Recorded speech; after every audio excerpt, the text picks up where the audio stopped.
အားလုံးပဲမင်္ဂလာပါဒီနေ့တော့ဥရောပဖလားနှလုံးပိုက်ရှင်အာဆင်နယ်ဆိုတဲ့အကြောင်းကျွန်တော်တင်ဆက်ပေးသွားမှာပဲဖြစ်ပါတယ်အာဆင်နယ်ကိုဥရောပဖလားမရဘူးပါဘူးဆိုပြီးတခြားအသင်းဖန်တွေကအမြင်နဲ့လှောင်ပြောင်စနောက်လေးရှိပါတယ်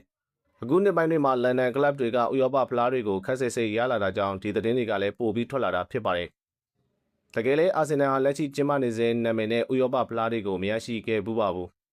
ကျင်းပခဲ့ပြီးနာမည်ပြောင်းဖြတ်သိမ်းပြီးပြီဖြစ်တဲ့အင်တာစီးတီးဖဲခတ်နဲ့ခပ်ပွင့်နာကတ်တို့ကိုရရှိခဲ့ဘူးပါတယ်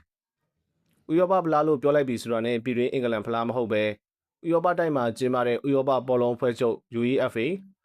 ကမ္ဘာဘောလုံးဖွဲ့ချုပ် FIBA အသိအမှတ်ပြုစူပလာတွေကိုဆိုလိုတာမှန်လူတိုင်းသိပြီးသားဖြစ်ပါတယ်။အင်တာစီးတီးဖဲကဟာအာဆင်နယ်ပထမဆုံးရရှိဘူးတဲ့ဥရောပဖလားဖြစ်ပါတယ်။ဒီဖလားကို1969-1980ဘောလုံးရသည်မှာအာဆင်နယ်အသင်းဟာဘေဂျီယန်ကလပ်အန်ဒါလက်အသင်းကို4-3နဲ့အနိုင်ယူပြီးဗိုလ်ဆွဲခဲ့တာဖြစ်ပါတယ်။အင်တာစီးတီးဖဲကဖလားကို1955နဲ့1982ခုနှစ်ကြားကျင်းပခဲ့တာဖြစ်ပြီးတော့ FIBA 2ဥက္ကဋ္ဌနဲ့အီတလီဘောလုံးဖွဲ့ချုပ်အင်္ဂလန်ဘောလုံးဖွဲ့ချုပ်တို့ရဲ့ကြံစီကနေပေါ်ပေါက်လာခဲ့တဲ့ဖလားပြိုင်ပွဲဖြစ်ပါတယ်။ဆောက်စီ၄သင်းဆင်းကနေစပြီးကစားရပြီးတော့32သင်း16သင်းကွာတာစီမီပိုလူပွဲဆိုပြီးအဆင့်ဆင့်ကစားပြီးအာဆင်နယ်ကဗိုလ်ဆွဲခဲ့တာဖြစ်ပါတယ်။ UEFA ကလက်ရှိယူရိုပါလိဖလားကိုပြောင်းလဲကျင်းပပြီးတော့ဒီပြိုင်ပွဲကိုဖျက်သိမ်းခိုင်းလိုက်တာဖြစ်ပါတယ်။အင်တာစီးတီးဖဲကပ်ပြိုင်ပွဲမှာအောင်မြင်ဆုံးအသင်းကတော့ဘာစီလိုနာအသင်းဖြစ်ပါတယ်။ကပ်ဝင်နာကပ်ဒီဖလားအာဆင်နယ်ရဲ့ဒုတိယမြောက်ဥရောပဖလားဖြစ်ပါတယ်။ဒီဖလားကိုဂရိနိုင်ငံကကိုပင်ဟေဂေမြို့မှာ1994မေလ9ရက်နေ့မှာအီတလီကလပ်ဖာမာအသင်းကိုအာဆင်နယ်က1-0နဲ့အနိုင်ယူပြီးဗိုလ်ဆွဲခဲ့တာဖြစ်ပါတယ်။ကပ်ဝင်နာကပ်ဖလားကိုတော့1960ကနေ1999ထိကျင်းပခဲ့ပြီးတော့ UEFA က1999မှာဖျက်သိမ်းခဲ့တာဖြစ်ပါတယ်။